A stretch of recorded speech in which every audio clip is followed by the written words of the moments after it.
the street lights lit this town like a fire in a blaze, gotta burn it down. Alright, here we are, folks. Can't be afraid to leave this out. We got this far, don't know how. I see danger in your eyes. They know we'll burn down the night. Coming just like the sunrise. You know that we gonna light it up. Tonight, we gonna light it up. Tonight, we gonna light it up. Just like the sunrise, we gonna light it up.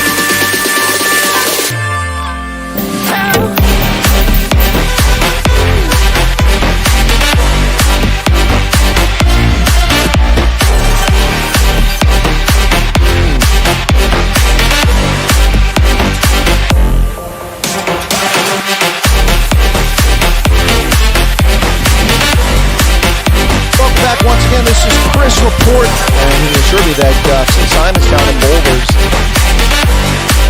folks, this is Chris Wyatt reporting from South Africa.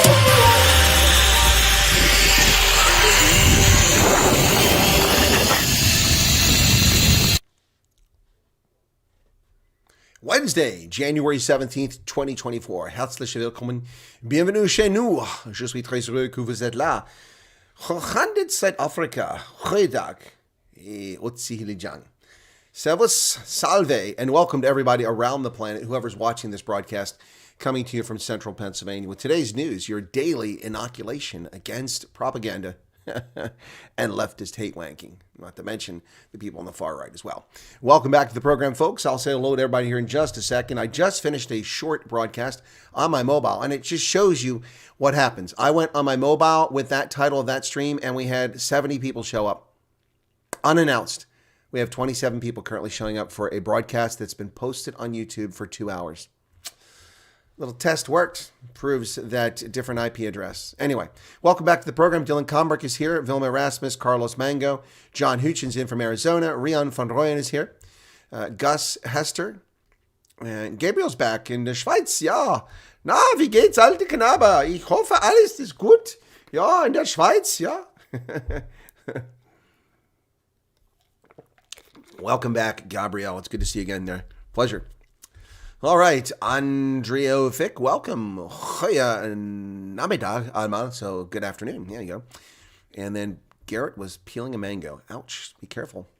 Careful there. Rod Lofeld is in. Speaking of Nelsprut, Moonbass is back. Welcome, Gabriel. You're very well. That's good. And Helen Rich is here. Good to see you. Well, folks, if I could take just a moment to pause so that we don't forget the tragedies that befall South Africans each and every day because of the lawlessness of a corrupt government that refuses to prosecute criminals, that refuses to properly fund law enforcement, that tolerates corruption, that tolerates lawlessness, in particular when it comes to rural insecurity and the harm done to black, white, Indian, colored South Africans in rural areas, lest we not forget the brutal, horrific torture and murder of Brendan Horner. Uns verjaal.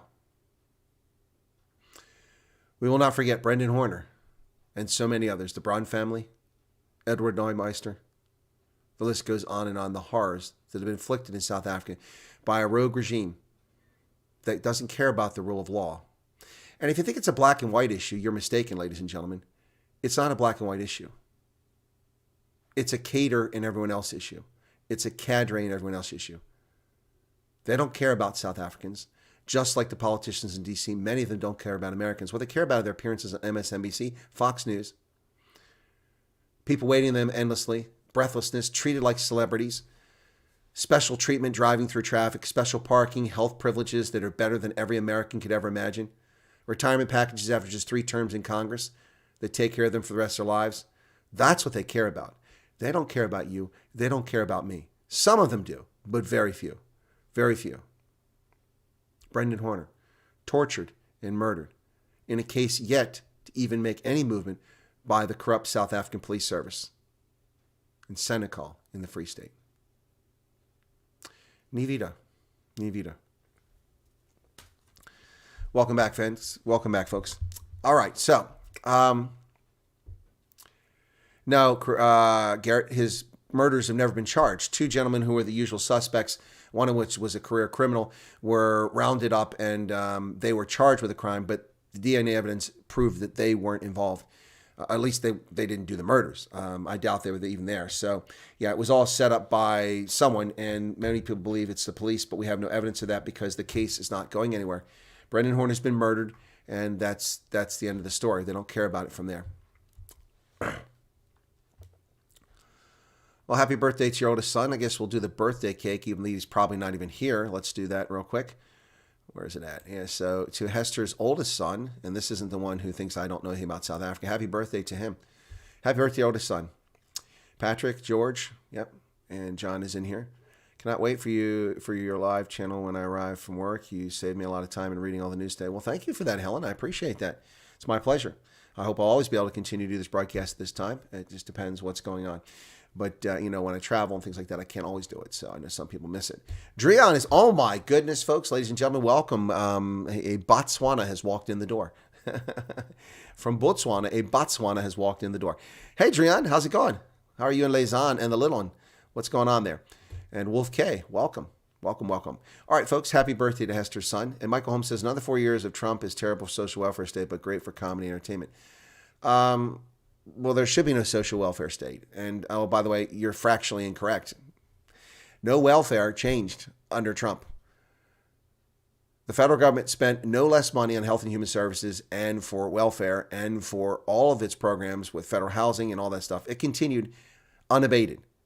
No changes. See, Michael, that's the problem. You have to educate yourself. You have to actually not just, parrot the lies spread by other people. Like, remember, before we get to the news, let me deal with this very quick, okay? Let me just cover this story again. I know some of you have heard this, but I apologize. Please bear with me if you've heard this before. The Obama administration State Department, a bureaucracy under the Obama administration, late in his term, a few months before he left office after his mandatory, obligatory, maximum term, thank God that was all he could serve, the State Department forwarded to the White House recommendations to block 6 countries from allowing their nationals to immigrate to America. Not blocking them from entering America. So if you're a businessman, a university student, a tourist, or visiting a family member, you'd still be able to come to America if you get a visa like you normally could if you weren't a criminal. But it blocked people from these 6 countries from coming to America because these 6 countries refused to, 20 years after the international community changed the standard for passports. I just had my passport. Where'd it go? Anyway, I put it back. They changed the standard to put biometrics in passports and agreed to share criminal databases to prove the provenance of the origin of the people who were traveling on passports. But because of the shenanigans and monkey business taking place in Comoros, where they were selling citizenship to Iranians who are blocked and then changing their names and letting them get into other countries, the United States tolerated it under Bush, Obama, and Trump for nearly 3 years. And then Trump finally said, enough of this. We cannot tolerate this. This is not acceptable. You've had your chance. So Donald Trump signed an executive order barring people from 6 countries from immigrating to America. In the same executive order, he lifted the restriction on Chad. Now, Nancy Pelosi lying to the public and to the sheep out there and to the people who get their nonsense, just like Michael's talking about here, who get their nonsense from other people instead of learning for themselves. That's not an attack on Michael. Just Michael's comment is an example of how that happens. Nancy Pelosi using federal resources, went out and lied politically when she knew what she said was a lie. She lied to the world and called Donald Trump a racist because he blocked 380 million people of color from coming to America. That's a lie. It's a lie. And so you might be wondering, where did she get 380 million? Well, Nigeria was on the list, and Nigeria has a population at the time of 208 million. That's a big chunk of it. So where did the rest come from? From some of the stands and also from other countries. But here's the problem. Donald Trump was acting on advice from the State Department that was created under the Obama administration, which Obama should have taken action on, but he was a coward. He was a coward. So Trump took action after giving them 3 years to take action and trying to admonish them privately with note verbal and with diplomatic meetings to get their systems correct and to share their data with the world. But they refused to do it. So Donald Trump said no. So what did that do? That affected not 380 million people, folks. but no more than 30 to 40,000 people. And how do I know this data?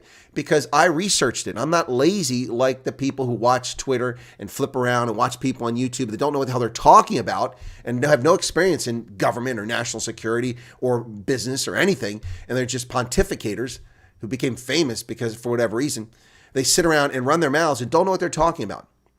I looked at the data for the number of people who migrated from Nigeria and from all those other countries over the previous 3 years.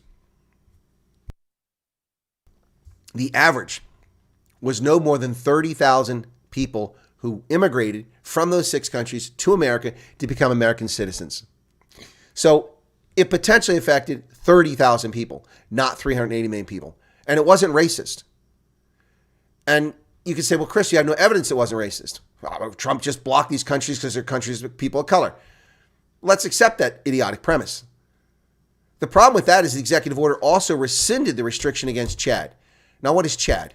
A Viking, Northern European, Scandinavian, Celtic, white supremacy nation? No. Chad is a black, majority Muslim country in Africa.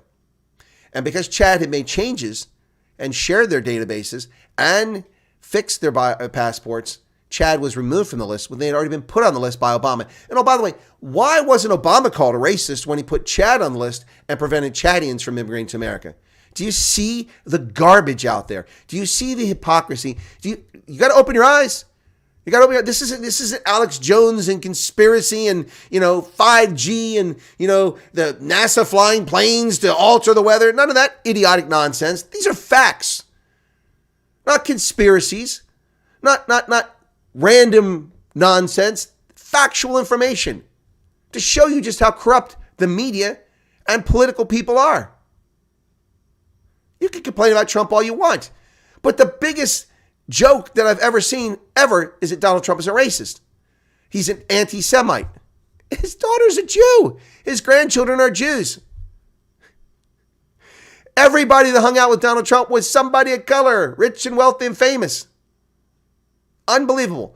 If he was such a racist, why would he meet every week or every other week for his entire term in office with senior black community leaders from around the country to improve the condition of depressed communities? Why would he do that? No other president's ever done that, including the great sainted Barack Hussein Obama. Certainly not Joe Biden, because if you ain't black, you don't vote for me if you ain't black. My goodness. The cognitive dissonance, the willful ignorance, the foolishness of people is beyond the pale. Look, once again, as I have to state all the time, because then the presumption here is that, oh, you're just a MAGA nut. You're law that. No. Not a fan of Donald Trump. Interest full disclosure, is it transparent? I voted for the guy, and I'll vote for him again. But you don't have to like somebody to vote for him. It's sad that they arrested people who were realized because DNA not matching. No, it's not sad at all, Michael. He said it's sad that they arrested people who they realized because DNA were not matching for the Senecal case. That has not exonerated them of the crime. See, we don't know the circumstances. It exonerates them from having DNA on the bodies. And they likely didn't do it because many of us believe they were the usual suspects. They were just rounded up because they're convenient scapegoats. But it's not sad that people are arrested for crimes if you have evidence. It is sad that it appears that they were set up. That's what appears to be the case. And in that, I agree with you. So maybe we do agree there, Michael. But it's pathetic. They arrested 2 men, and it looks like they had no evidence, or they tried to alter things so that they get it. And why is that? Who did that? Well, the police did that. So that raised a lot of questions.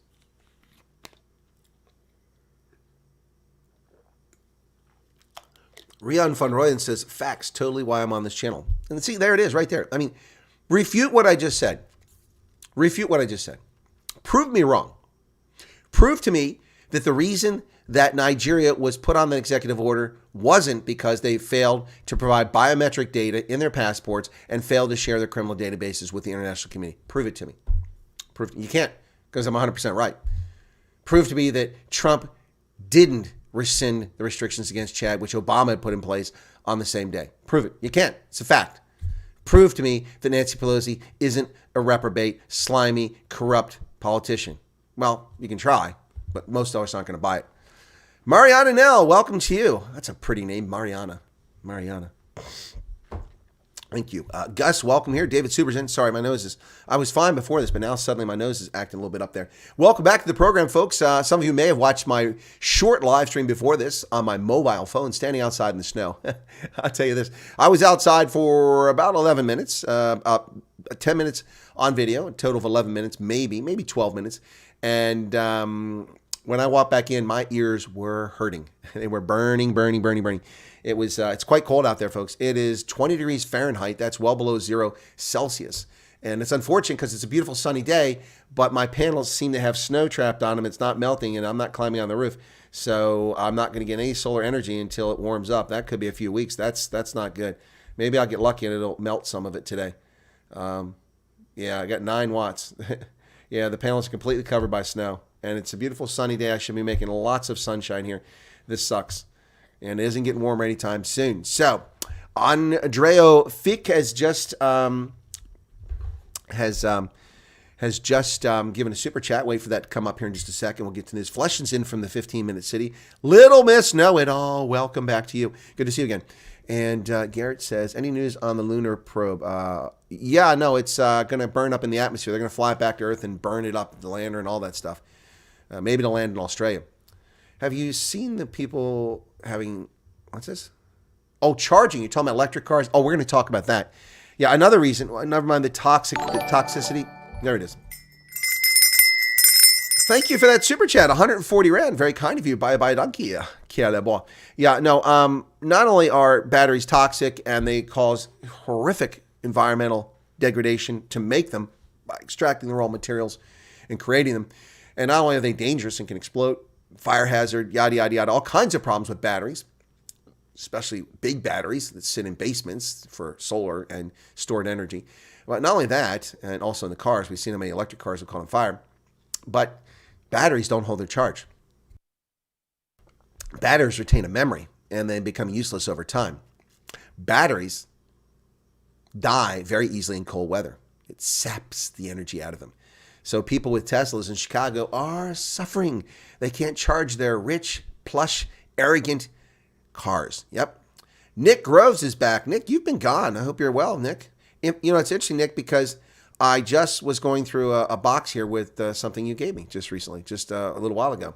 I was looking for Rand. I have some Rand somewhere stuffed in a bag somewhere in an envelope. I was going to use that for the ANC video and just, drop some Rand from the sky, but I couldn't find it. So maybe when I find it, I'll do it. 9 watts won't even charge your toothbrush. Like cars are smashing through guardrails and interstate systems. I haven't seen that, John. That's a new one on me. But welcome back, folks. Let's get to the news. We got a fair amount of news as usual. Thank you for the super chat, Nick Grove. As soon as it comes up and rings, I'll ring the bell. Ladies and gentlemen, we discussed yesterday the possible return of Jacob Zuma as president of South Africa. And I misspoke because I was, my head's still not quite clear. I misspoke about, not having term. Not having term limits, and Paulie correctly said, yeah, it should be 2 terms, and he's correct, 2 terms. So we debated about whether he's able to come back because he only served a partial term, and my understanding of the law is that he can't. Well, the Independent Online today runs a story saying the Independent Electoral Commission has declared that Jacob Zuma is ineligible for the presidency because he is a convicted criminal, not because he's already served twice. That is an interesting development here, and it leaves the question, why did Willem Pungula not distress us? There is the super chat from Nick Groves. Thank you for that, Nick. Wow, man, you guys gonna make it rain like the ANC? It's raining. It's raining, ANC. Hallelujah, it's raining, ANC. Oh, my goodness. It's raining Rand. It's raining Rand. Raining Rand. Thank you so much. It is raining Rand. Just had 2 super chats here. Wow, look at that. Way to go, guys. White Diamond Child told me she couldn't super chat. Yeah. So, the Independent Electoral Commission bars Zuma from contesting. Well, he's already barred because he's already been president twice, you dingbats. And how come this story doesn't address that? It's official. Former President Jacob Zuma cannot be president of the country after this year's general elections because of his criminal record. Clarified by the Independent Electoral Commission in a formal response to the Daily News, electoral body cited Section 47, subparagraph E of the country's constitution, which bars anyone who is convicted and sentenced to more than 12 months imprisonment without an option of a fine from holding public office. Well, he didn't serve 12 months. Section 47 of the Constitution provides that every citizen is qualified I said, so where's this at that he didn't serve? So I don't understand that. The section further states that the disqualification under this paragraph ends 5 years after the sentence has been completed, which still bars Zuma since he's not finished 5 years out of jail. It means Zuma will have to try his luck into 2029. No, but he's already served twice. He was sentenced to 15 months. So I don't get, how can they say he wasn't sent? Oh, 15 months, more than 12 months. Okay, that's why. Okay. So Jacob Zuma, according to the IEC, is ineligible. Well, he is ineligible because he's already been president twice. So what's going on there? What's your take on the new regimes in the Sahel, especially the youngster in Burkina Faso? Oh, Menage a Trois, that's a whole lot to talk about. Maybe ask me that again later in the broadcast. I'll get back to that. Well, relief for people who've had their IDs canceled unconstitutionally by the South African government.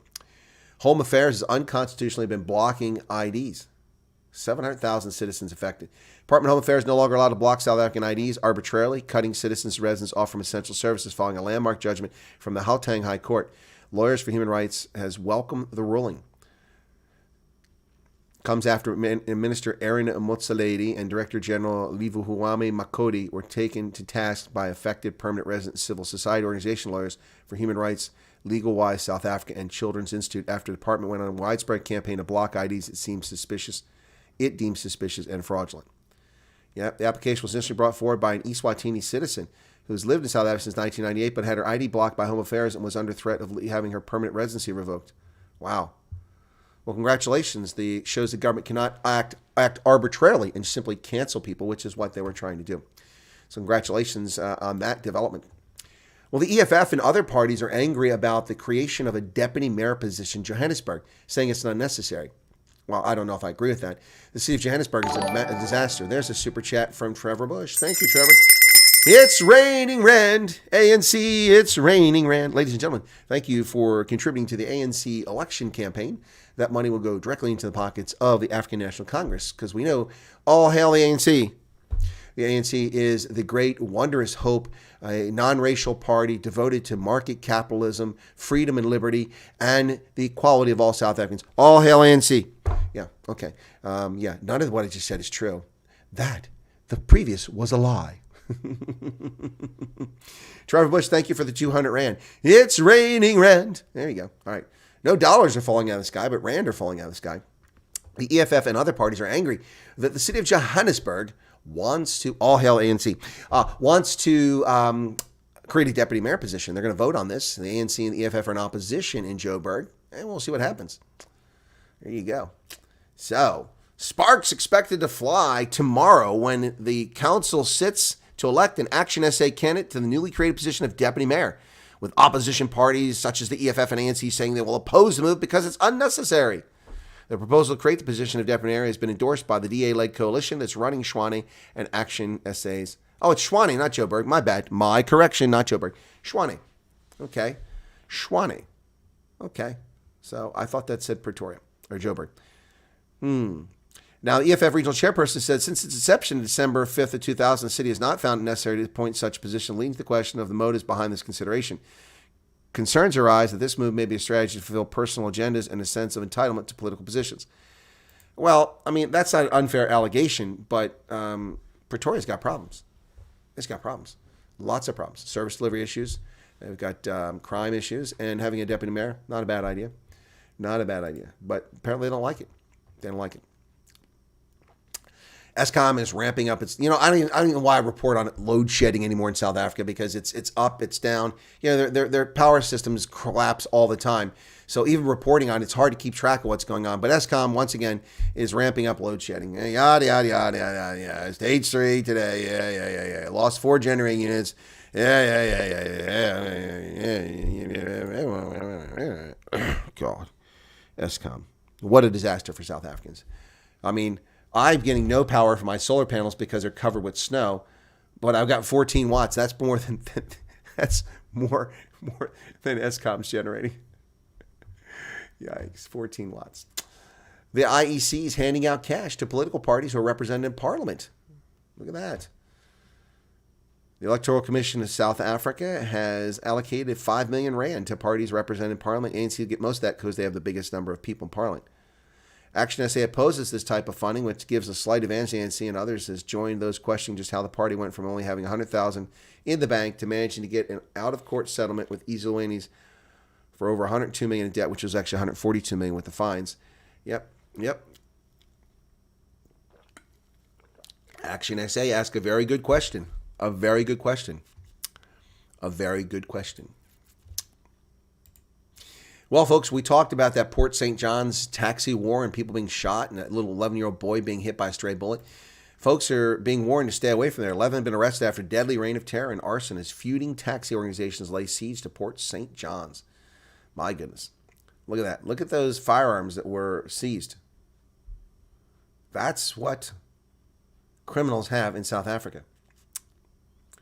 The public has been warned to stay clear of Port St. John's and the Eastern Cape, as well as R61 between the towns of Lusisiki, between the town and Lusisiki, while the police arrested 11 suspects from feuding taxi organizations. Wow. The Port St. John's municipality has issued repeat warnings since Tuesday afternoon for the public to avoid the town as a taxi feud erupted and rival taxi organizations shot each other with automatic firearms and set vehicles alight. This is crazy. This goes on all the time. This goes on all the time in South Africa. It's absolutely crazy. Well, ladies and gentlemen, there's the big question of the day. Has Sheikh Shabir, the man who invented Shabiritis, Sheikh Shabir, Shabiritis is the magical mystery cure for a terminal illness. Remember, Sheikh Shabir was released on compassionate grounds from prison for his crimes in collusion with Jacob Zuma because he had a terminal illness. What was that, 14 years ago? 12 years ago? Something like that. Yep, there it is.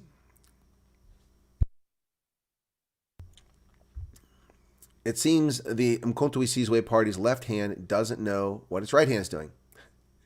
Did convicted fraudster and former President Jacob Zuma's personal friend Sheikh Shabir join the MK party? The party isn't clear on Sheikh's standing, with its spokespersons differing on the issue. The confusion over his relationship with the MK party comes after the Black First Land First leader Andile Mkhtama and the National People's Ambassadors leader Natim Tewa said they had joined the party. Everybody's joined the Zuma party, except nobody is. Welcome. It's a big tent. Nobody's in it, but it's a big tent. Oh my goodness. Oh my goodness. We fear nothing. Once upon a time, King Franklin Delano Roosevelt said, nothing to fear but fear itself. But in the 21st century, Cyril Ramaphosa says, we fear nothing. What's he talking about? What's Jay-Z talking about? Oh, not Jay-Z. CR. Wrong one. Sorry, they all act the same. So he's confident the ANC will win. He's confident the ANC will retain its majority to govern South Africa after provincial and national elections later this year. Dead man walking. And there's another super chat. That was from Brett, $10. He said, this is newsworthy. Namibia has come out in support of South Africa condemning Israel. Namibia is mad at Germany supporting Israel and that Israel compensates Holocaust victims but not Herero victims. Well, yeah, well, I get that. The German government, the Federal Republic of Germany, has no obligation to compensate anybody for the actions of the German Empire. It's not even the same country. Not even the same country. And it's utter nonsense. That's just idiotic, blaming them for it. As far as compensating Jews, that was a decision that the German government took on its own and has done it for decades, and that's their prerogative.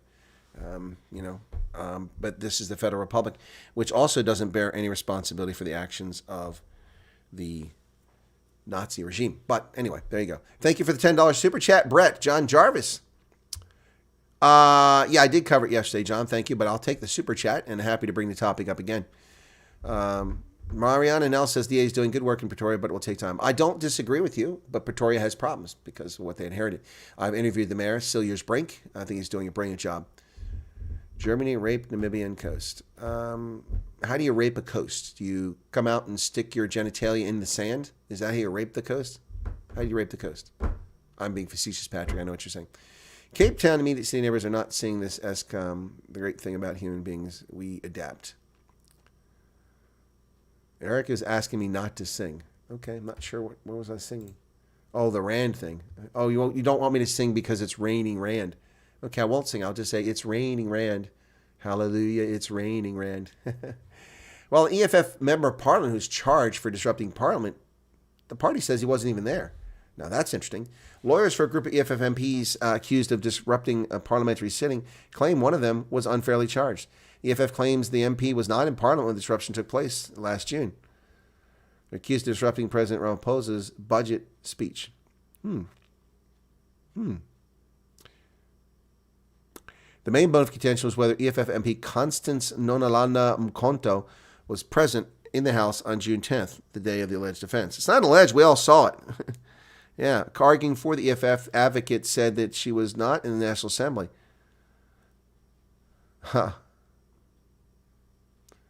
If it's not her, then it's not her. Okay, well, gosh, how hard is it to even identify people? You can't tell who's in Parliament? Don't you take a roll call? Did she not answer to the roll call? Wow, this is how incompetent the government of South Africa is. They can't even prosecute terrorists who seek to harm the president by charging the stand. Well, more chaos for Jacob Zuma as he tries to get his MK party going. And there's another super chat. This one from Erica. Yep. That's not correct, Garrett. The United Kingdom finally paid off the end of its Lend-Lease payments to the United States a couple of years ago. They paid us back. The Soviet Union never paid us back, of course. They got free with it. It was Lend-Lease, not freebies. But the United Kingdom paid back what it owed the United States a few years ago. It took them half a century, but they did pay back. The families of MK veterans, Mkhonto Sizwe, in South Africa are not happy that Jacob Zuma wants to use the grave sites for his own propaganda. And they say so. This Times Live report, families of ANC veterans rejected planned visits by former President Zuma and MK parties, saying the stalwarts will not be used as pawns in political opportunism. Yeah, a poster was circulated on Wednesday, today, announcing Zuma's campaign in Limpopo. Scheduled visits included burial sites of former Minister Collins Chabane and Peter Malada, and in 2 villages. And so, they don't want these people. Yeah, whatever. Hey, ladies and gentlemen, congratulations to Namibia. Speaking of Namibia, Namibia has never won an African Cup of Nations. African Confederation never won a soccer game. But they've done it now. They defeated Tunisia. They shocked Tunisia in a 1-0 victory. Namibia stuns Tunisia to secure first ever AFCON victory. Namibia produced a historic upset to beat Tunisia 1-0 yesterday and record its first ever Africa Cup of Nations AFCON victory. Appearing in its 4th AFCON, Namibia had failed to win any of its previous 9 games, losing 7 and drawing 2. Ranked 115th in the world and 87 places below Tunisia, they won. They were deserving as midfielder Dion Hoto made himself the hero with an 88th minute winner. Wow, talk about drama. 88th minute. Wow, that's exciting. So you only had to sit and watch that soccer game for 88 minutes before something happened.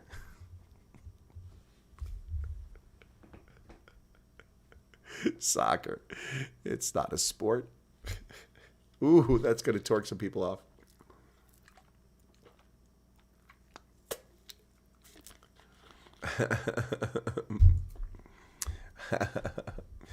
Yikes.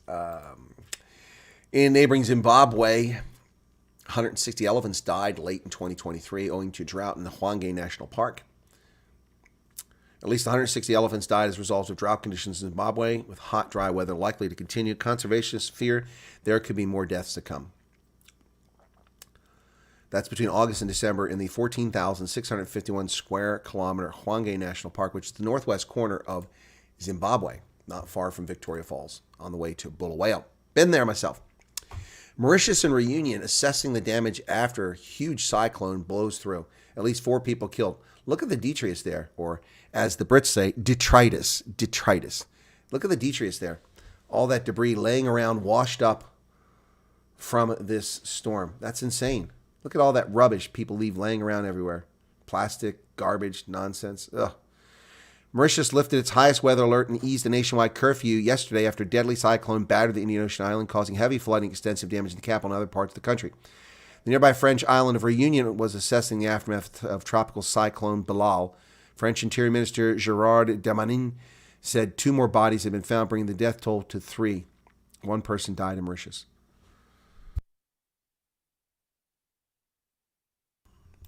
Sad. Unfortunate nature. Well, as I mentioned previously, the election in Comoros over the weekend elected a gentleman who led a coup 2 decades ago, then ran for office successfully, and now he's run for office successfully again. Azali Assoumani wins his 4th term in a disputed poll. Almost nobody voted in this poll. He got 63% of the vote, but only 16% of the people voted. So 63% of 16 means 9% of the population picked him to be president. Wow. According to the Election Commission, 189,000 voters went to the polls, but of those, only 55,000 bothered to vote in the presidential portion of the ballot. Wow. With more than 330,000 people registered to vote, that means it's just 55,000 of that, 1/6. Now, he overthrew the government in a coup in 1999, won election in 2002, left in 2006, yep, but then won in 2016. This guy has been long overseeing the archipelago of Comoros. Well, the White House is dismayed at Ethiopia's agreement with Somaliland because they don't recognize Somaliland. White House troubled by deal between Ethiopia and breakaway Somaliland region. Well, it's not breakaway. It's an independent country and has been for 3 decades. People need to get over that fact and start accepting it. White House sees national security concerns in a recent agreement giving Ethiopia leasing rights to the Red Sea coastline and Somalia's breakaway region, Somaliland. John Kirby, Director of Strategic Communications of the National Security Council, told the Voice of America that Washington was working with partners in the region, including the African Union and the 8-member Intergovernmental Authority on Development trade bloc, to push against the non-binding memorandum of understanding which Somalia's government headquartered Mogadishu sees as illegitimate. As illegitimate. Okay. All right. Okay. You say so. You say so. Kenya's religious leader, well, not religious leader, a cult leader, I should say. Erica was teasing me. I can sing if I want. So the Bafana play. No, they didn't play. Kenya's religious cult leader to face murder charges over that bizarre situation in which people starve themselves to death. Authorities say Paul Mackenzie ordered his followers to starve themselves and their children to go to heaven. A Kenyan court has ordered cult leader Paul Mackenzie and 30 associates to undergo mental health evaluations before being charged with the murder of 191 children whose bodies have been exhumed since last April in the Shakolo Kola forest. Wow. Prosecutors say they will charge 95 people in total on counts of murder, manslaughter, terrorism, and torture. Wow, that's crazy. Cults. You see the danger of a religious cult? This is why we can't tolerate the climate cult. It's why we can't tolerate the trans cult, because these people are dangerous. Yeah, people are cult-like. Meanwhile, they're calling Trump voters cult-like. It's hysterical. A blast in Nigeria kills 2. And, whoops, there's a super chat from Erica, 35 Rand. Thank you for that. It's raining Rand. I'm going to pause the news here because Patrick just asked a question. Zimbabwe, it's crazy, man. Zimbabwe. Yep. Yeah. So Patrick is asking a question. He says, as a soldier in South Africa, how would you campaign and vote? I'm not a soldier in South Africa. I'm a soldier in America. And if I ran for office, I would campaign on this document. Constitution of the United States and Declaration of Independence, our founding documents. I would hold true to the Constitution. Limited government, self-rule, the Bill of Rights, traditional liberty that we are supposed to have, non-government interference, limiting freedom of speech, nope.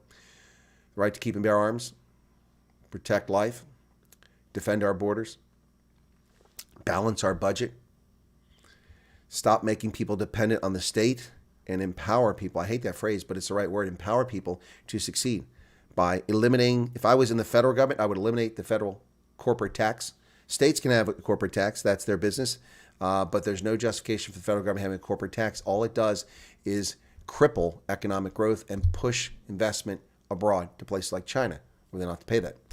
Yeah, so those are some things I would do if I ran for office. Yep.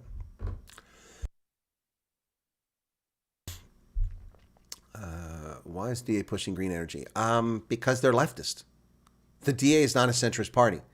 Okay, look, I mean, they're not bad people. They're not a bad party. They're not corrupt, but they're a leftist party. They can deny it all they want, but the DA is not calling for the privatization of all state-owned enterprises.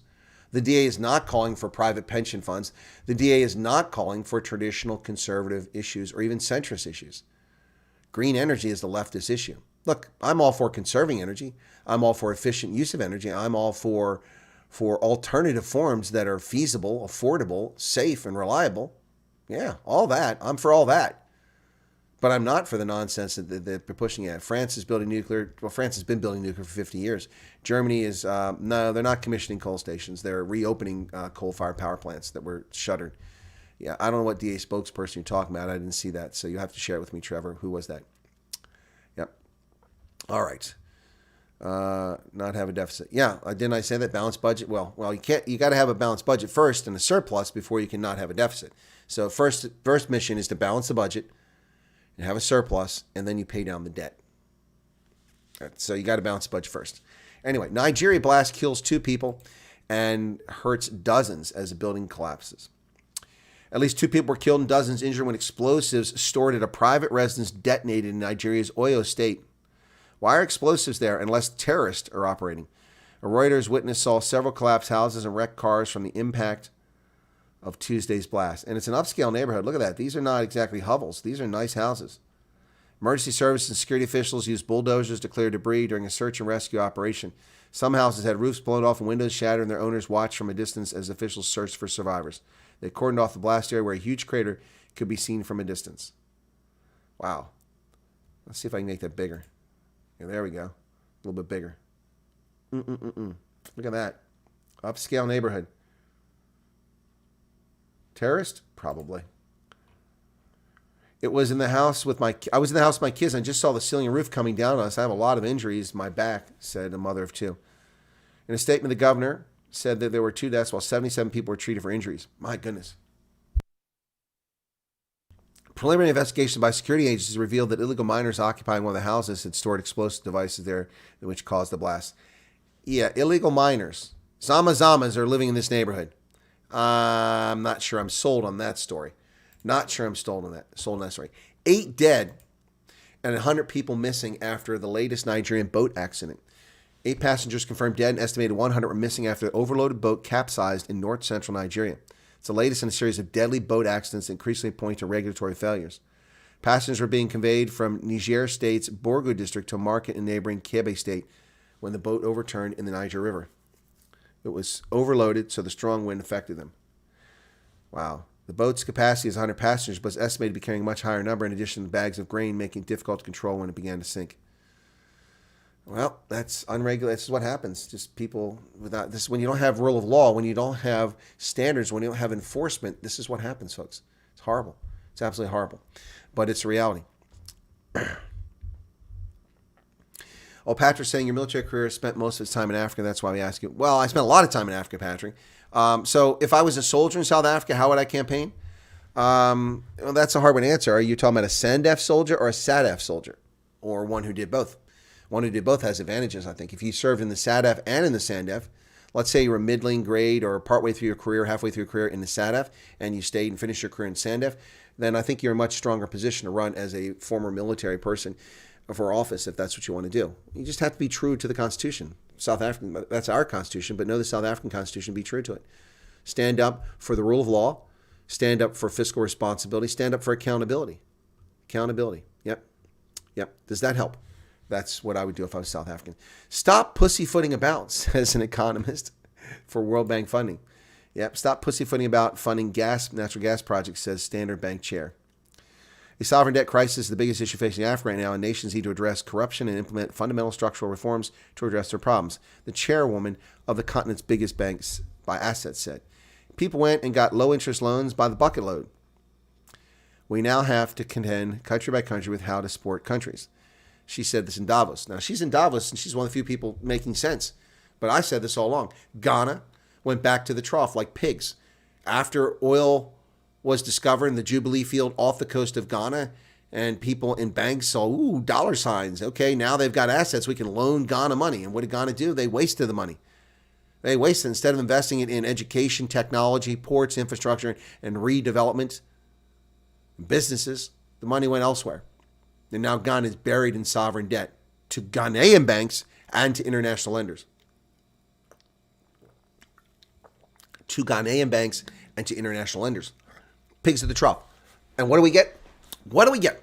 Not even 3 weeks into the scam of Rona, 4 years ago now, 4 years ago already, since that scam started. Not even 3 weeks into it. African finance ministers meet and demand debt relief. Debt relief? Debt relief for what? For what? You haven't even been affected by it. Nobody in Africa had it at that point. Remember? Oh, the Africans, strangely, Africans are not getting the Rona. It's not affecting African countries. But apparently we have vaccine apartheid, according to Cyril Ramaphosa. Yeah, remember all that horse manure, race peddling? All that stuff is just dangerous, folks. Instead of looking at why African communities were by and large unaffected or were affected but survived it unscathed, we play this little game. Anyway, but she's absolutely correct. The World Bank has stopped funding natural gas because it's a harmful carbon producing. It's not. It's a clean source of energy, and they refuse to fund it. Well, the Biden administration has finally put the Houthis back on the terror list. Well, it's about damn time. The United States plans to put the Houthi militant group back on its global terrorism list today, according to two people familiar with the decision. It's an escalation of the Biden administration's pressure campaign against the Iran-aligned group, which functions as a de facto government in parts of Yemen. Yep. There you go. Long overdue. Biden is asleep at the wheel. The Houthis have been terrorists all along, and now we're just now declaring them terrorists. China's depopulation continues another year with a decline in population. Ended 2023 with 1.41 billion people, a drop of 2 million as births continue to plummet. A country that denied women the chance to have children for decades now can't produce enough children. Births in China dropped by more than 500,000 last year to just over 9 million in total. Accelerating the decline in the country's population as women shrugged off the government's exhortations to reproduce. The number of newborns has gone into free fall over the past several years. Official figures released Wednesday show that China had fewer than half the number of births in 2023 that the country had in 2016, after they abolished the one-child policy. Look at that. Look at there. And that will work for an inverted pyramid at some point where most of the people will be old, and China can't afford that. And I've been saying this for over 2 decades. China is not the great colossus people claim it is. It will not surpass the United States in my lifetime. Officials in Thailand say an explosion at a rural fireworks factory killed at least 23 people. The death toll is announced by authorities with Suphanburi province, where the blast occurred in mid-afternoon. Department of Disaster Prevention and Mitigation said officials were working to secure the site and help affected people. That's pretty sad. Another explosion. Boy, they're all over the place, these explosions, folks. Excuse me. You're all over the place. Well, ladies and gentlemen, congratulations. Hey, congratulations. Let's ring the bell. That was right in my ear. That hurt. Congratulations to Mr. Ed. A horse is a horse, of course, unless, of course, the horse is the famous Mr. Ed. We all know Mr. Ed. We all know and love the socialist hate wanker, Mr. Ed, the fascist totalitarian dictator. You know her, Jacinda Ardern. Well, she delayed her nuptials because of the Rona. Now she's finally tied the knot. The 43-year-old Jacinda Ardern, the political coward who fled her party when it was obvious they were going to get trounced in the elections rather than take a loss. Former New Zealand Prime Minister Jacinda Ardern, also known as Mr. Ed, marries a year after leaving office. Ardern, 43, married Gayford, 47, that is Clark Gayford, at a vineyard in Hawke's Bay on the east coast of New Zealand's North Island. The couple have been together for a decade, made headlines when they postponed their nuptials when New Zealand enacted strict measures to combat the Rona. There you go. Congratulations, Mr. Ed, on your nuptials.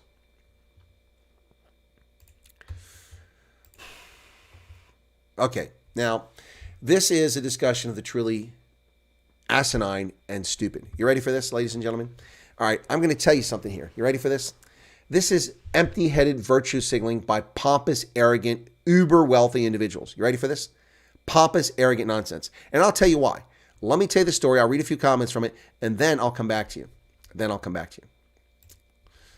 Hundreds of billionaires urge politicians at Davos to tax their wealth. A new study published Wednesday also found that 74% of wealthy people support higher taxes placed on their fortunes. Hey, look, it's the idiot Simon Pegg. Nearly 270 million millionaires and billionaires urge world leaders congregating at Davos to tax their wealth, warning that if their elected representatives don't address the dramatic rise in economic inequality, the consequences will be catastrophic. Our request is simple. We ask you to tax us, the very richest in society. This will not fundamentally alter the standard of living, nor deprive our children, nor harm our nation's economic growth, but it will turn extreme and unproductive private wealth into an investment for our common democratic future. So, Simon Pegg, who else? There's some other idiots on here. Let me find some of the names. Brian Cox, that moron, and then Valerie Rockefeller from the Rockefeller family, along with Abigail Disney, all of whom say, tax our wealth. Here's a little tip for you. If you care so much about economy, if you care so much about wealth disparity, wealth inequality, the Gini coefficient, give your money away. There's no reason for government to confiscate it. You can give your money away, Simon Moron Pegg, Brian Dingbat Doorknob Cox, Abigail Dipshit Disney. You can give your money to these governments. Just give your money. This is empty-headed virtually, and people of the world over will fall for this. Oh, yeah, the rich aren't paying their share. Nonsense. If you want to be taxed, just give them the money. There is nothing stopping you from pulling out your checkbook right now and writing a check to the U.S. government or to the U.K. government saying, hey, I'm a dumb moron. Here is $100 million to cover your budget. Give it to them. Give it to them. What kind of morons are these people? This is stupid. And this will be in all the press. It'll be talked about in the next couple of days about, oh, look at this. There's a solution. It's not a solution. You're scumbags. Every one of you. Just like Warren Buffett. Remember Warren Buffett? Well, my secretary pays more in tax than I do. No, she doesn't. No, she doesn't. Warren Buffett, you're a billionaire. You pay hundreds of millions of dollars a year in taxes. Well, she pays a higher percentage. Well, that's because you idiots created a progressive tax system which allows for deductions for investments, for capital gains, for flat 10% tax. Case closed. Argument's over. End of dispute. Moving on. Dipshit doorknobs. Dingbat doorknobs. Unbelievable. Unbelievable. And here's their little website. They're so proud of themselves. Proud to pay more. Proud to pay more.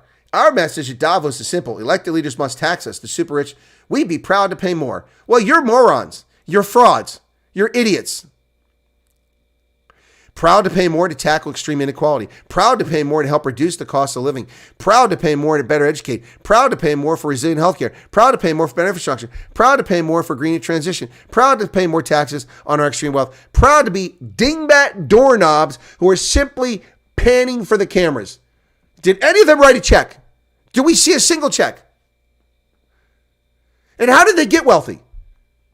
Abigail Disney got wealthy because her grandfather created a fortune by bringing innovation and entertainment and leisure to millions of people who happily paid for that privilege.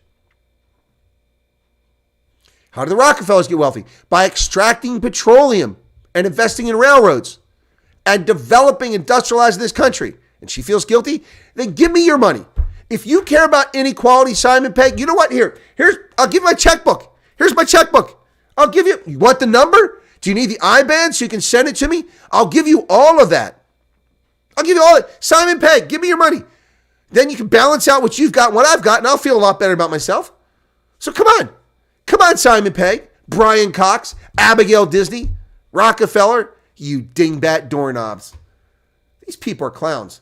And in more idiotic people at Davos, Gabrielle, we're talking about Switzerland today, Davos. Winkin, Blinken, and Nod calls pathway to Palestinian state a necessity for Israel's security. U.S. Secretary of State Antony Blinken reiterated the need for a pathway to a Palestinian state at the World Economic Forum's annual meeting in Davos, saying that Israel would not get genuine security absent that. Well, I don't disagree with that, but why does the world go and kowtow and supplicate themselves at the feet of these scumbags in the World Economic Forum? They don't know anything about economics. They don't care about economics. All they care about is control. That's who they're all about. Wow. Simon Pegg should stick to comedy. No, he doesn't know comedy either. Well, Ted Cruz has endorsed Donald Trump for president of the United States after a dominating victory in Iowa. Ted, who has beard envy, his beard is nowhere near as good as mine. Rumor has it that Ted Cruz is trying to reach me to find out how I maintain my beard. Senator Ted Cruz has endorsed former President Donald Trump as Republican nominee for the 2024 White House race after his thumping of his opponents. The Texas senator announced his endorsement during an appearance on Fox News with Sean Hannity. Oh, that's why I didn't know about it, because I don't watch Sean Hannity, so I missed it. Trump's victory was across the board. 51% of the vote, secured a 30-point victory over DeSantis and Nikki Haley. Yep, and he won in every demographic. Well, ladies and gentlemen, this is what happens when governments intrude into the private sector. So, let me see if I can find the date I saved on this. There it is. Yep, where is it at? Okay, since 1960, 4 of the biggest carriers, Delta, American, United, and Southwest Airlines, have collectively acquired 36 other airlines, according to Axios. Now, those 4 airlines control 2/3 of the domestic air travel, according to the Bureau of Transportation Statistics. So since 1960, Kennedy, Johnson, Nixon, Ford, Carter, Reagan, Bush, Clinton, Bush, Obama, Trump, and Biden since 1960 have allowed Delta, American, United, and Southwest to buy up 36 airlines. They're supposed to prevent monopolies. Those 4 major carriers now who screw us on a daily basis with poor service, with shutting customers down, with not delivering, not showing up, with late arrivals, those 4 airlines who overwhelmingly have poor service have consolidated and bought 36 other airlines. Northwest, gone. Eastern Airlines, gone. TWA, gone. Continental, gone. These are all airlines that in my lifetime just vaporized, gone. Now, they'll have financial difficulties, but that's not the point. The point is that they've bought out all these companies. U.S. Air, gone. Gone, completely gone. But now, when 2 low-cost carriers want to compete with the big boys, the corrupt Department of Justice in the Biden regime has interjected itself in this, and a judge has illegitimately barred the purchase of Spirit by JetBlue. U.S. federal judge blocks JetBlue's acquisition of Spirit Airlines. Today's decision marks a significant victory for corrupt Joe Biden's Department of Justice. The United States federal judge has ruled that the JetBlue Spirit Airlines merger is denied, handing a significant victory to the Department of Justice, which had filed a lawsuit against the merger. The acquisition, announced in July 2022 after Frontier had stated its intention to acquire Spirit, faced heavy scrutiny from the Department of Justice, which claimed airfare would rise. The trial took place last fall and in early December. Yep, so there you go. So they have consigned Spirit to bankruptcy. They did the same thing to Frontier when it tried to merge with Spirit, which wasn't a very good merger. This was a better merger. But this is what governments do. They intrude. What right does the government have to prevent Spirit and JetBlue from merging on the spurious, illegitimate claim that they're protecting consumers? They didn't protect us when Continental disappeared and was sucked up by United. They didn't protect us when American sucked up U.S. Air. They didn't protect us when Northwest disappeared. They didn't protect us when TWA. They have never protected us ever. This is anti-monopoly. This is pro-monopoly. This is keeping the monopoly of the 4 major carriers in place and interfering in the private sector. This should be screamed from the rooftops, but people are too fat, dumb, lazy, and content to worry about this. This is not what governments are supposed to do. Governments are supposed to ensure a level playing field. What they've just done is ensure a guaranteed monopoly for the 4 big carriers. In the interest of full disclosure, I am a shareholder of JetBlue and of Southwest. So I have a dog in the fight on both sides of this argument. But it is not the reason I'm reporting this story. Well, Harvard University is trying to smooth over tech sector, the big donors in Silicon Valley, the censor regime is turning its back on Harvard. From the Boston Common. Yes. Oh, speaking of tea, we could have a tea party. That's right. Harvard is in trouble, folks, as donors dry up after their racism and anti-Semitism and hiring incompetent hacks. Ladies and gentlemen, I'll state for the record once again, I am available for Harvard University if you need a new president. I will. I'm sorry, guys, I'll drop this broadcast. We'll trim it down to a half-hour news, and we'll do it once a day. But I'll drop this broadcast if Harvard wants to offer me a job. I'll clean up the campus. We'll stop the anti-Semitism. We'll stop the racism against Asians and against white students, and we will restore common sense and decency to Harvard. I'm ready to do it. Well, I'm not qualified. What do you mean I'm not qualified? I have more academic books than Claudine Gay does. Let's see, 2, and she has 0. So I guess I'm qualified to be the president of Harvard University. So let me throw my hat in the ring. I'll sign up for it. I'm better qualified than Claudine Gay. Harvard is in trouble, folks. It's trying to smooth things over with Silicon Valley. Endowment brass meets with venture capitalists to address concerns over campus turmoil. Executives atop Harvard's $51 billion endowment made an unusual tour of Silicon Valley last week to try to smooth things over with top venture capital investors. Some of the venture capital executives who invest money at Harvard had pushed the endowment's executives to try to get the university to address their concerns or what they viewed as Harvard's weak response to the attacks and to anti-Semitism under former President Claudine Gay. Yeah, Harvard is in trouble. And I hope it all dries up.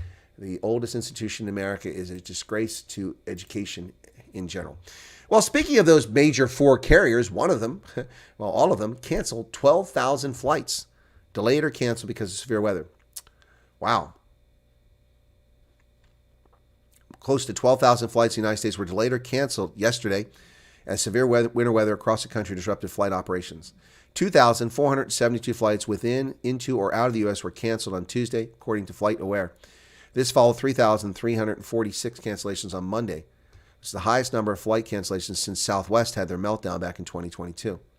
Southwest had the most cancellations with 440 flights affected, followed by United with 360, Republic with 298, and American with 221. So all 4 of the majors are mentioned right there. Well, Republicans have halted their plans to charge Hunter Biden with contempt of Congress. Now, that's a bit surprising. That's correct, Ken. I'm not black. I'm not female. But I identify as that.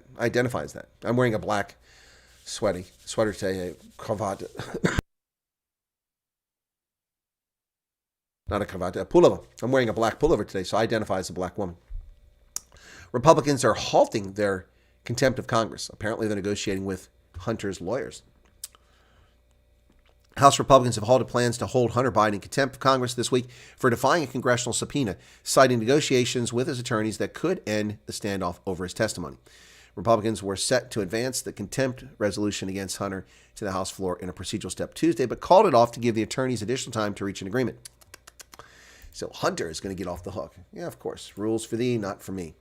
Well, ladies and gentlemen, some of my viewers were asking about batteries and electric cars when the program started. Well, we're going to talk about that now. And there's George's Super Chat. It's raining Rand again. That's George's 5th Super Chat. Now they're telling you how many Super Chats people have given. So now it's a competition. George's 5th Super Chat. Thank you for that, George. 70 Rand. Thank you so much. By a donkey. Right. Electric car owners in Chicago frustrated. Confront a harsh foe, cold weather. In freezing temperatures, the batteries of electric vehicles can be less efficient and have shorter range, the lesson many Tesla drivers in Chicago learned this week. Wait. So batteries can be less efficient in cold weather? Who knew? Oh, yeah, anybody that went to science class in high school. Oh, my goodness. With Chicago temperatures sinking below zero, electric vehicle charging stations have become scenes of desperation. Depleted batteries, confrontational drivers, and lines stretching out into the street. When it's cold like this, cars aren't functioning well, chargers aren't functioning well, and people don't function so well either, says Javed Spencer, an Uber driver. He's right. Yeah. He set out on Sunday for a charging station with 30 miles left on his battery. Within minutes, the battery was dead. He had to have the car towed to the station. I'm sorry, Mr. Spencer. I'm not laughing at your misfortune. I'm laughing at the stupidity of having a battery-powered car. Yep. Have you ever had a mobile phone? You're walking around and it says you got 10%, and then you look down and you have 1% and it just goes dead? That's an electric car, especially in wintertime. It's kind of like, I don't really want a Tesla. Well, you don't really want an electric car. That's the bottom line. Well, there is a major court case before the Supreme Court that could change everything. There was a landmark decision in Chevron back in 1984. John Paul Stevens wrote on the majority opinion on this and said that the government had the right to allow agencies basically to create law, which is illegal under the Constitution. The only body that can create law is the legislature. That's the sole body where the power to create law is vested in our society is the legislature. And that's what the Constitution says. But in 1984, John Paul Stevens upset and undermined the integrity of this nation with this decision, which allowed the EPA and government agencies like Department of Labor, Statistics, and such to just create regulations that had the weight of law because Congress had delegated authority to them. But Congress cannot delegate certain authority. That's most authority. So this is a landmark case before the Supreme Court now. Let's see what happens. After the Supreme Court refused to take a case about trans bathroom access, they're hearing this case.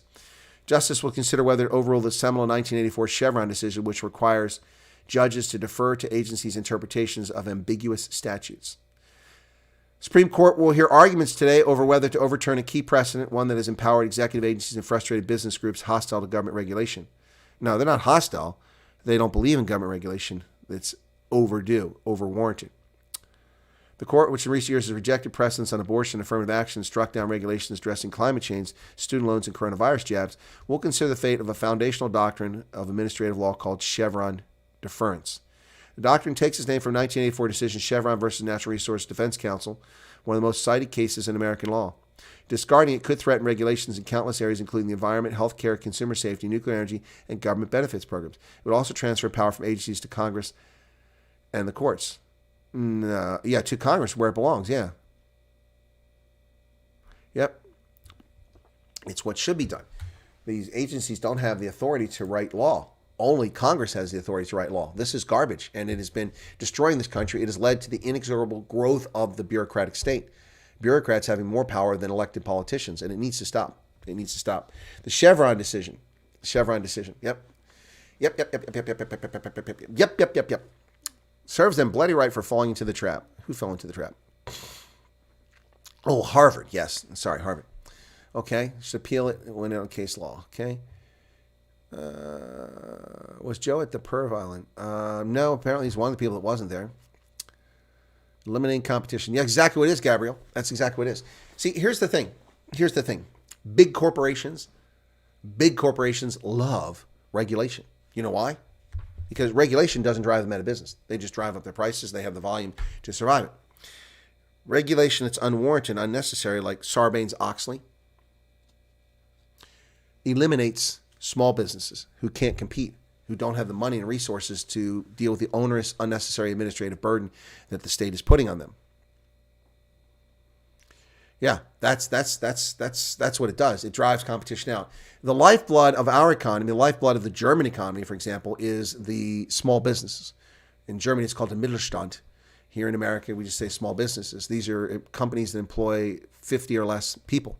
They are the driver, the engine of growth in our economy, and have been for over a century. Same in Germany.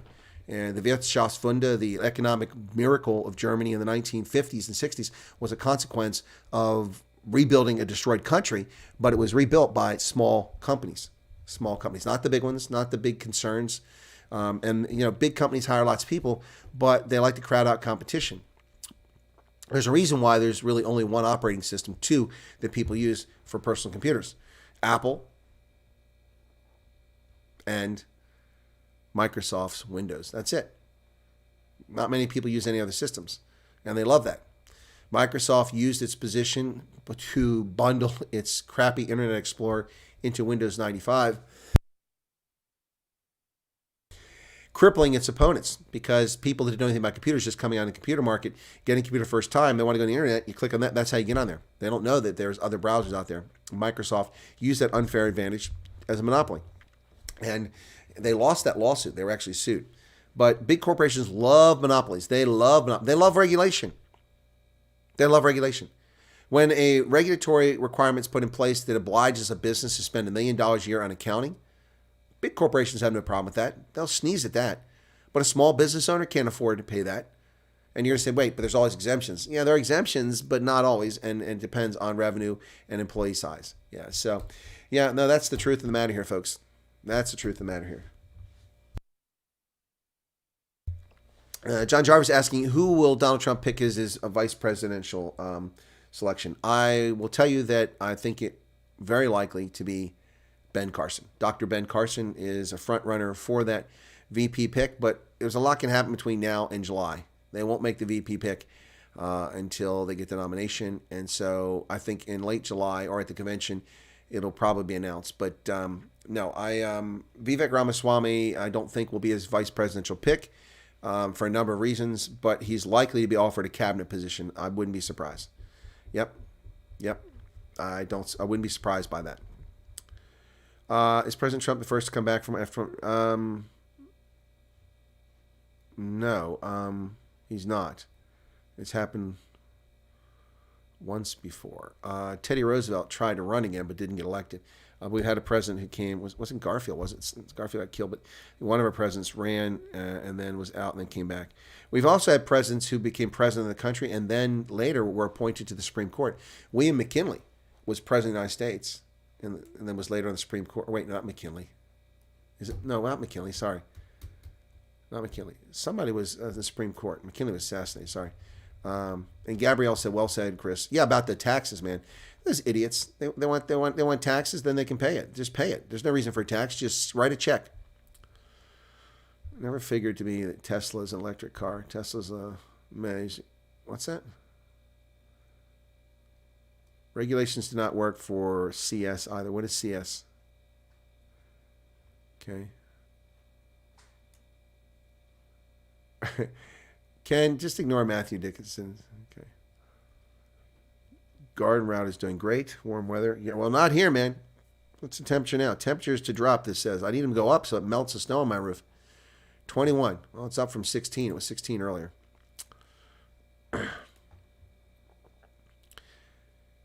Nyanga says his aim is future presidency.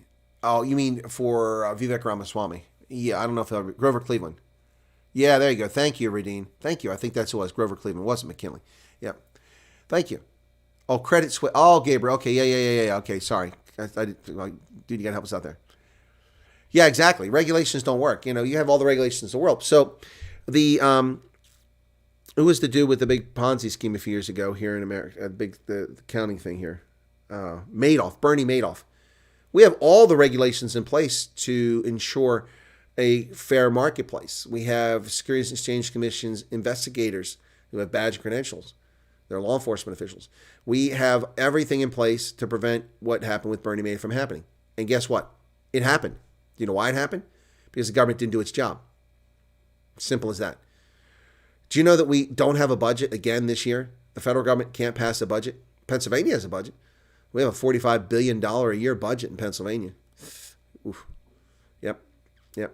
And our deficit's really small, so that's actually good. We are allowed our own opinions, likes, dislikes. Yeah, Ken, I'd ask you to read Chris Swanepoel's text. He's just being silly. That's just who he is. It's not. Don't take it seriously. I don't want to see you learn to love Matthew, but yeah, it still pisses you off. Just ignore it. Ken, you can block Matthew's chats. You can go in there and right click and you can on him and you don't have to see his chats. So if you don't want to see it, Matthew, stop being a turd. Yeah. Anyway, so yeah. What's that?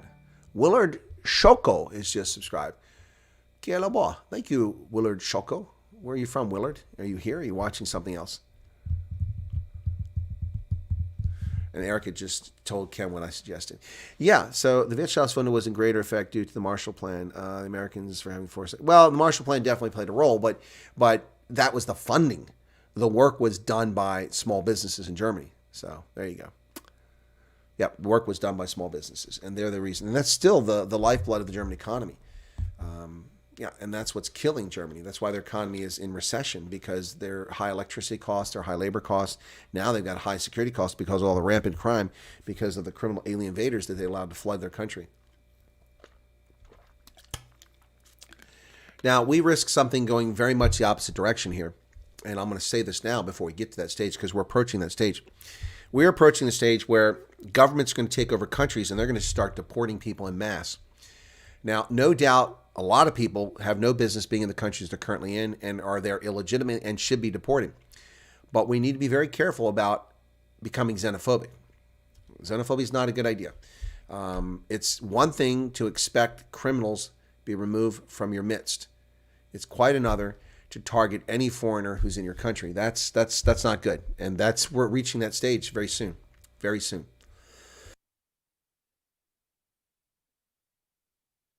This is a topic I've heard no commentators discuss. People talk about xenophobia. People talk about immigration. People talk about everything. I've never heard a single commentator frame this in the way I framed it. And the way I frame it is that people who violate your sovereignty are people you will never expect to follow your laws because their first act at coming to your country is a crime. And for the left who claim they're not criminals, it's not a crime, anyone can go where they want. No, you don't have freedom of movement. You have freedom within a country, but countries determine whether you can come in. South Africa requires visas to enter the country. USA requires visas to enter the country for all but a handful of countries. States are sovereign. They have a right to pick and choose. Now, preventing somebody from coming to the country because you dislike them or you dislike their political views or because the Chinese tell you not to let the Dalai Lama in, that's illegitimate. That is not right. That's morally bankrupt. And it also violates international norms. However, you should be allowed to turn away criminals. You should be allowed to turn away people who come in your country to hold protests and demand that you support terrorists. You should be allowed to do that. And you should be allowed to deport people who've invaded your country and violated your laws. That's not xenophobic. That's a rule of law. And without the rule of law, we're just jackals. Just jackals. It all descends into chaos. Look at the idiocy happening in America all over the place today. It's absolutely insane, folks. Have you seen this? Have you guys seen this in America?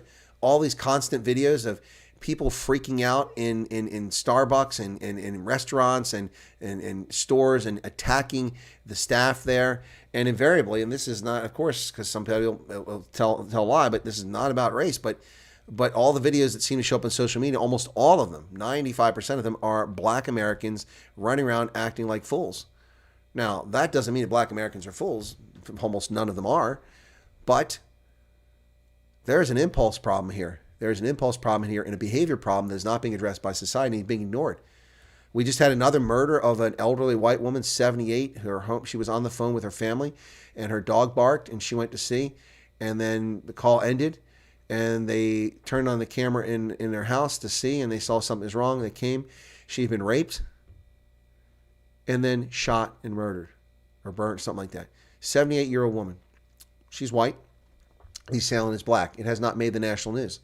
Black on white crime is horrific in this country, and people refuse to talk about it.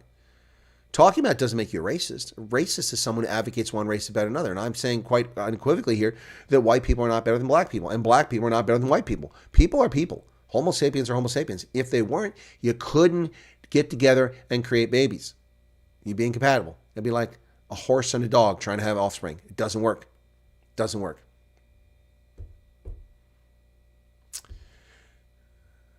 PA has lots of energy, money, and taxes. Outdoors with the Morgans, good conservative PA retired couple, have sawmill and firewood business not far from you.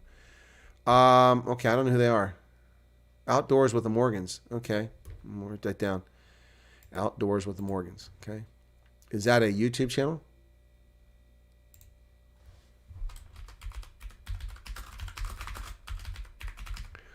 Outdoors with the Morgans. Okay. All right. But PA, well, actually, if you're curious about that, because I was looking up numbers. So here's what PA got of the, our Pennsylvania's GDP is $923 billion a year. $923 billion a year. Pennsylvania's GDP is over 3 times the entire economy of South Africa. Yep. I live in a single state that has an economy that is 3 times larger than the entire South African economy. 923 billion, $88,800,000, and that's in 2022. Almost $1 trillion of economy, this single state. It's the 6th largest economy in America. Pennsylvania collected this past year in tax revenue, which runs from July 1st to June 30th. They collected $44.9 billion in taxes. The taxes that Pennsylvania collected equal, let's see, 1/6 of the entire GDP of South Africa, just the taxes. Of those taxes, $14 billion came from sales tax, $17.6 billion came from personal income tax, and $8.3 billion came from corporate taxes. But shamefully, $1.5 billion of that revenue came from inheritance tax. Now, motor license fund, which includes the money for driver's license, the petrol and diesel fuel taxes, that and fines and all those fees, that came to $3 billion. That's a huge fund, $3 billion. So about 8% of the budget. There's where Pennsylvania's money comes from. Yep, that's where it comes from. Our economy is 3 times the size and then some of South Africa. It's nearly 4 times the size of South Africa. Can you imagine that? Yes, a horse and donkey can procreate, but they create a mule and it can't reproduce. That's correct. I didn't say horse and donkey. I said dogs and horses. That's why I said that, because I know about a horse and donkey. Nyanga says, I'm a paramedic in South Africa. I can give you hundreds of these cases I've attended, and they are nothing short of hate crimes. Yep, I'm sure, Nyanga.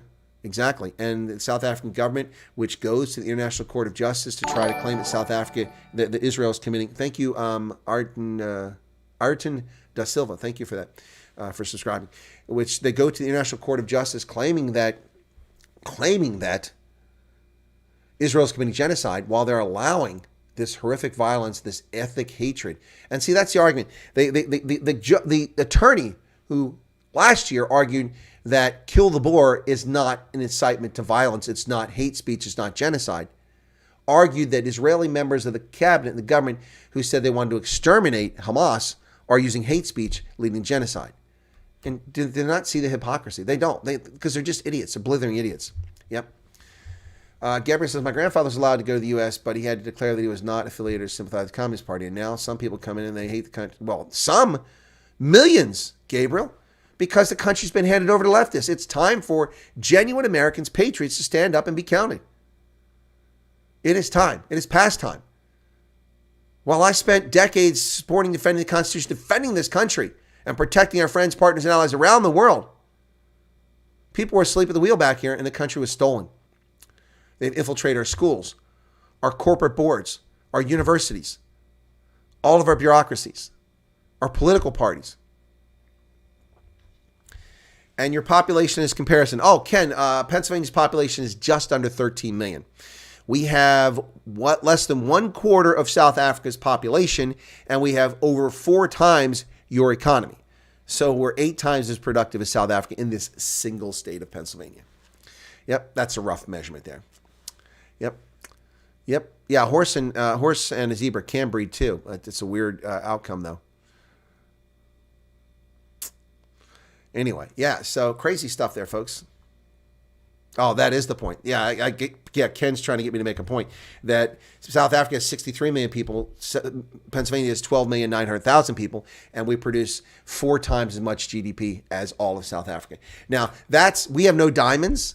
We have no platinum here. We have no vineyard. Well, we have a few little tiny vineyards, but you get the point. And we produce that. RJ says, I have to recommend election promise meeting skit. Absolute AMC. Okay, I have to see that. Where do I find that at? Which platform? Tell me what that is. So is that on YouTube, I assume, because you put that Bosch. I assume that's on YouTube. Okay, so I'll check that out when I get a chance. Yep. Somebody asked me earlier, I forget if you're still hearing, I saw it in the chat, but I didn't get a chance to get to it, and I didn't mention, asked me about my take on where the ANC is getting all the money from.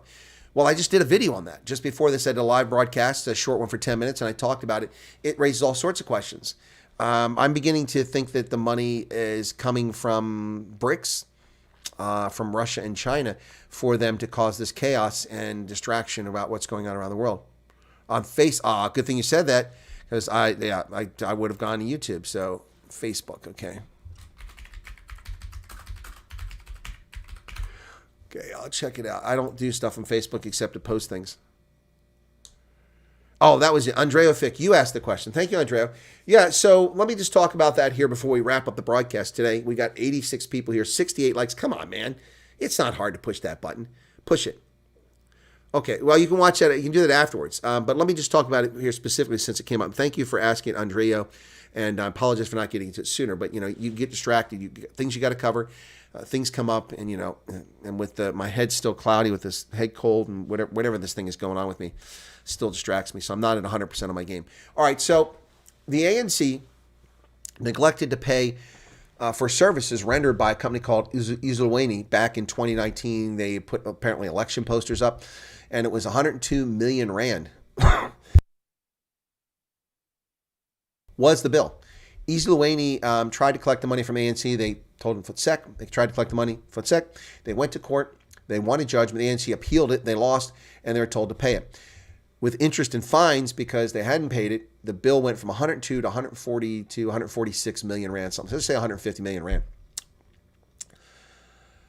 Isolweni went to the sheriff in Johannesburg, and the sheriff, with a court order, went to Luthuli House, the headquarters of the ANC in Johannesburg, and went in there and inventoried all of the stuff, the coffee pots, the furniture, the computers, the fax machines, everything they have. They detailed. Then they went and looked at their accounts and found out that the ANC had just 100,000 rand in the bank. 100,000 rand. Folks, that's barely $5,000. My credit card bill when I go to South Africa is bigger than that. Yeah, barely $5,000. A political party that's a century old plus, that's been lavishly funded by leftists the world over and by people who were trying to help during apartheid, and they have $5,000 in the bank. So they couldn't pay. So they were scheduled to be liquidated the first week of December. Didn't happen. The ANC met with Isolweni, and a deal was worked out, a deal not disclosed to the public. We do not know if the ANC came up with 146 million and paid them. We don't know if they came up with a smaller amount and they settled it. And okay, we'll take the 70 million or 50 million and just be happy we got that and walk away. We don't know if the ANC threatened them. We don't know if the ANC promised them patronage or access to things when they win re-election or something like that. We don't know what happened. And I'm not making any claims that any of that happened. But something happened because the case went away. ANC was not liquidated as a going concern. If they'd been liquidated, they wouldn't be able to compete in the election. So this would have been a disaster. So I think the screws were turned on Isolweni. They were probably told to take a smaller amount, and some blood money was probably paid by somebody, a donor somewhere, whoever, either one of these rich South African corporations or individuals, or from abroad, maybe Iran, maybe Beijing. But money was paid enough to get them off their back and end it. And then suddenly, just a few weeks later, after the ANC falsely accuses Israel of genocide at the International Court of Justice, then goes on holiday and doesn't answer the note verbal response that comes from the Israelis and claims that, well, they didn't answer us. No, because you weren't there. They have money to host a massive party for over 40,000 people in Nelspruit at Umbombela Stadium. Where's the money coming from? Morning Shot's Roman Kabanak apparently is intimating that he believes it's coming from Iran. Would make sense. It would make sense. But I think Iran is also acting on behalf of others. But we have no evidence of this. Ken says he heard they settled on something like 100 million. Well, see, we don't know that, Ken, because it wasn't publicly disclosed. But 100 million is not within. And it still begs the question, where did the 100 million come from?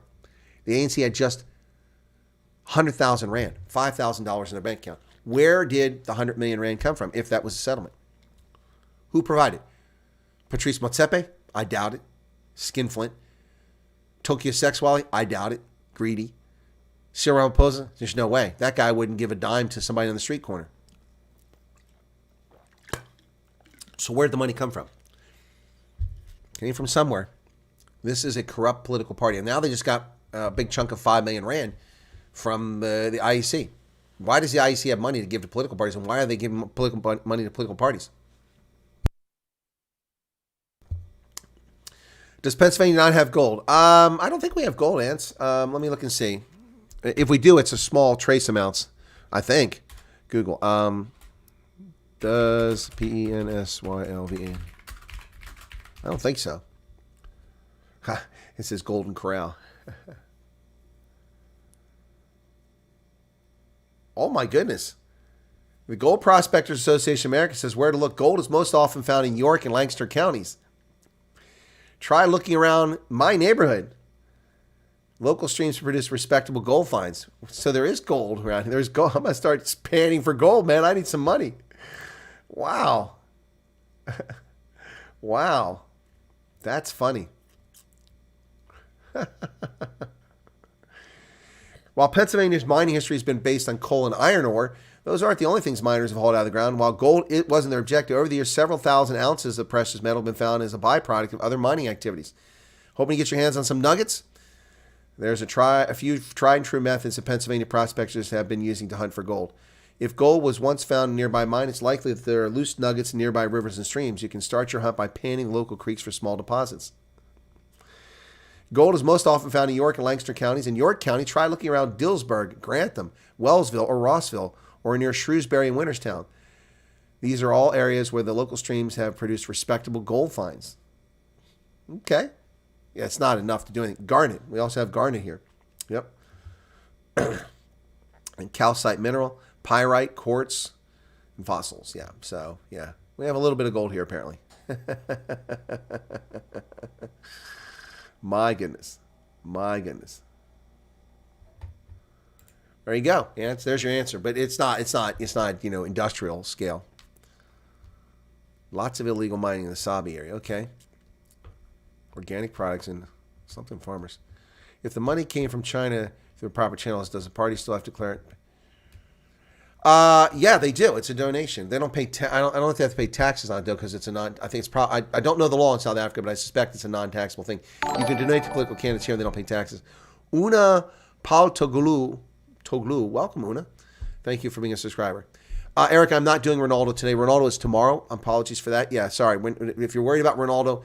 There, I didn't mention Ronaldo. I have a meeting at 1:30 in the other part of the county, and I've got to drive down that meeting, so I have to take off here shortly.